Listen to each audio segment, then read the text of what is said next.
So you requested a deep dive on this whole reclaiming masculinity thing. Uh-huh. And you've been looking into men's rights stuff, particularly the red pill perspective. Right. And you wanted to unpack this book, specifically The Red Pill Revolution, A Man's Guide to Reclaiming His... Okay.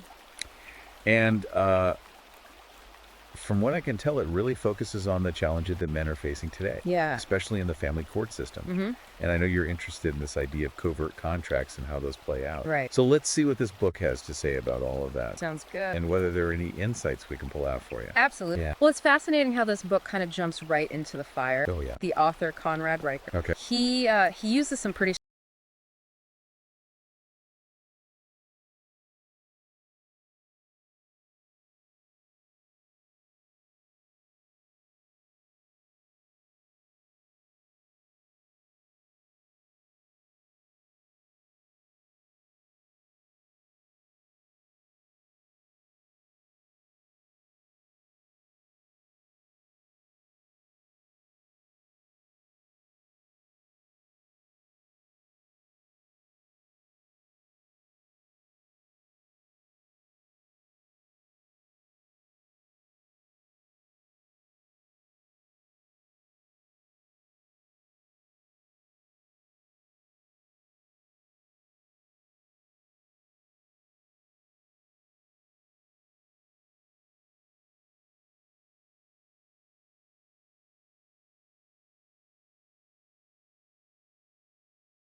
So it's about men who were denied custody, despite being the primary caregiver. Right. It almost feels like he's saying that fatherhood is being systematically devalued. Well, that's a key theme that runs throughout the book. Right. Riker argues that men are caught in this double bind, where they're told to embrace traditional masculine traits like strength and assertiveness, but then they're shamed or ridiculed for actually exhibiting them. Yeah, it's like society is sending these mixed messages about what it means to be a man these days. Exactly. Yeah. And Riker introduces this concept of the soft man, who's basically been stripped of his traditional masculine. Interesting. He's concerned about this decline in male leadership and purpose.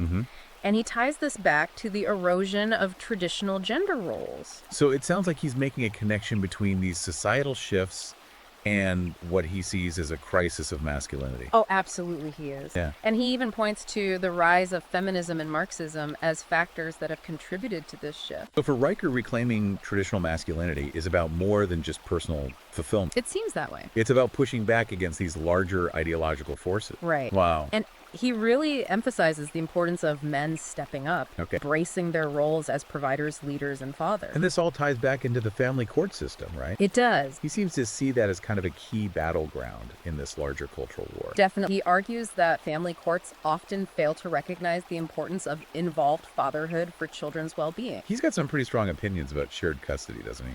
He does. He advocates for shared custody to be the default, arguing that it's in the best interest of the children to have strong relationships with both parents. I see. You know, he sees the current system as biased against fathers, Okay. and he believes it needs a major overhaul. Pretty radical stance. It is. Wow. Yeah, he's definitely not pulling any punches. So we've talked about the financial burdens, the rush to judgment, and this idea of a hidden script. Right. And now this concept of the soft man and the erosion of traditional gender roles.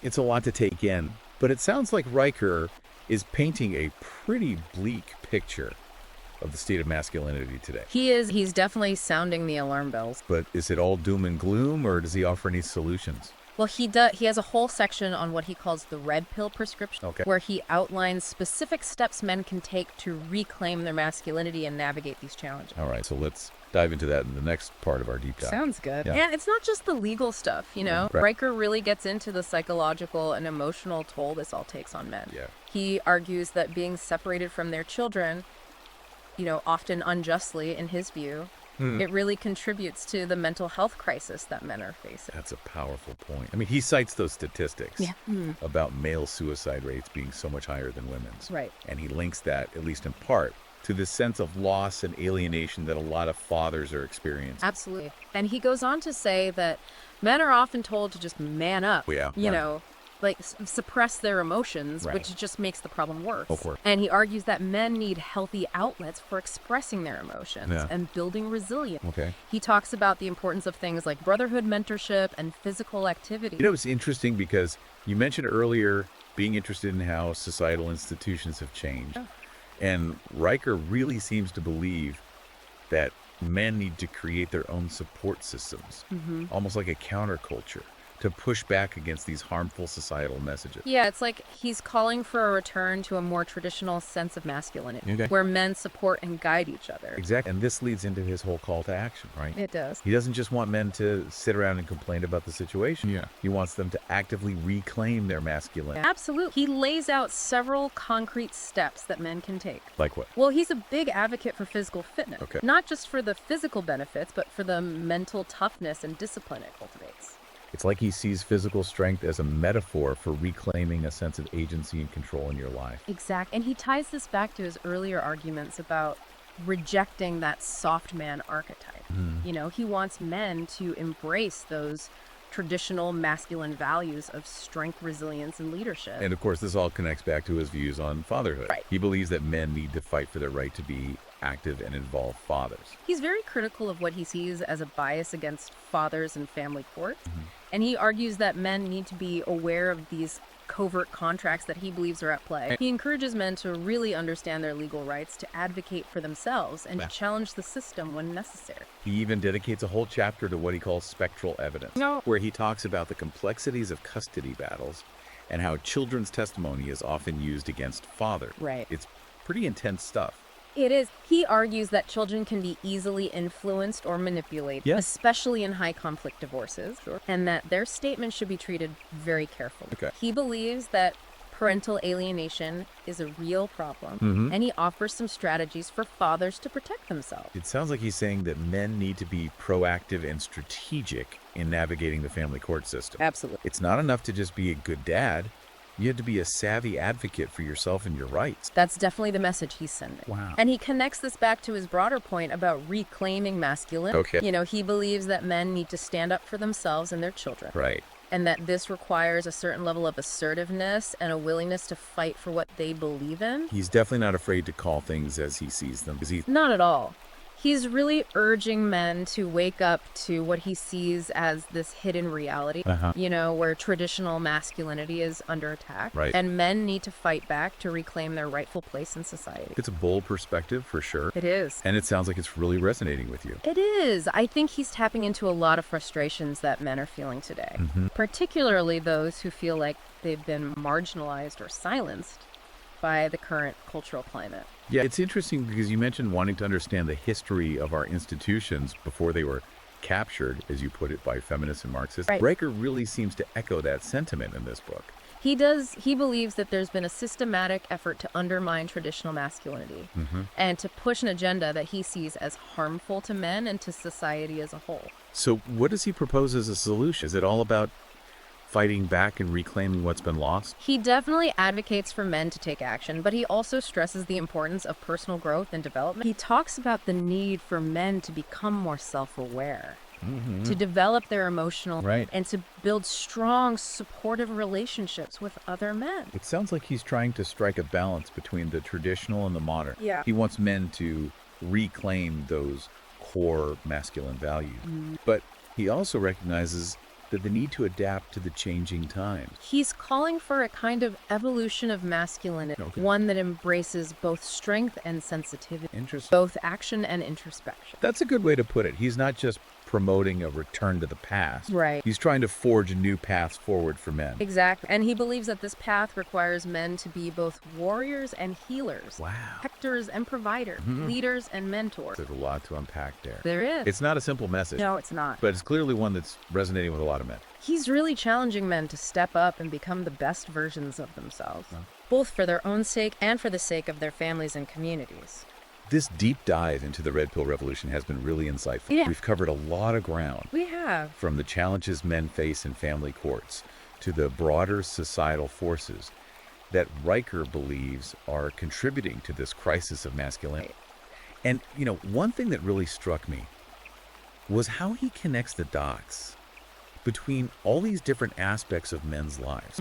Like, he doesn't just focus on the legal and societal challenges. Right. He also digs into the psychological and emotional side of things. Absolutely. Like when he talks about the traditional role of the father Yeah. as protector and provider being undermined. Right. You know, he suggests that this emphasis on softer, more nurturing qualities in men has left a lot of fathers feeling confused and unsure of how to navigate their roles. It's almost like he's saying men are being pulled in these two opposite directions. Yeah. On the one hand, they're told to be strong and assertive, but on the other, they're expected to be sensitive and emotionally available. He calls it a double bind. Yeah. And he argues that it can lead to a lot of anxiety, depression, and, you know, just a sense of failure.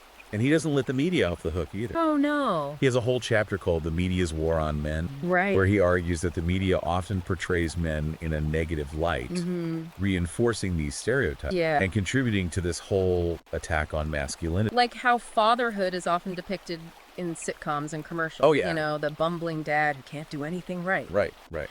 He also criticizes the media's coverage of things like domestic violence and sexual assault, arguing that it often ignores male victims.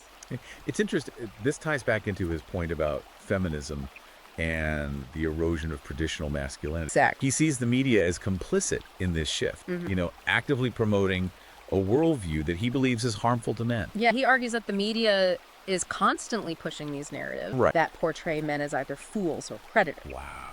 And he encourages men to be aware of this bias and to challenge it whenever they see it. So it's not enough to just be aware of these covert contracts in your personal life. No. Like in the family court system. Right. He's saying you need to be aware of them on a societal level as well. Absolutely. And he goes even further. He Brilliant. suggests that men should actively support media outlets Okay. that offer a more balanced perspective and, you know, even create their own content Wow. that celebrates positive masculinity. It's like he's calling for a complete paradigm shift. Yeah. A red pill revolution where men take control of the narrative Right. and present a different image of masculinity to the world. He's definitely advocating for men to be more proactive Okay. and reclaim their voices in the cultural. It's a powerful message. It is. And it's clearly resonating with a lot of men who feel like they've been unfairly portrayed and stereotyped. I think it taps into this deeper desire for meaning and purpose that a lot of men are searching for today.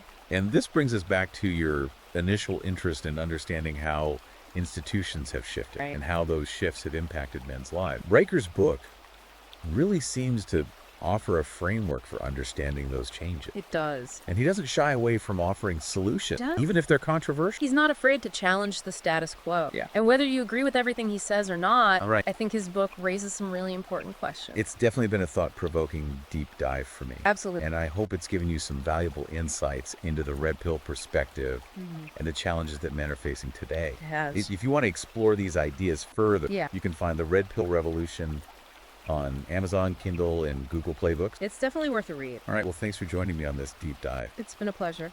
And until next time, keep those covert contracts in mind. And keep questioning everything.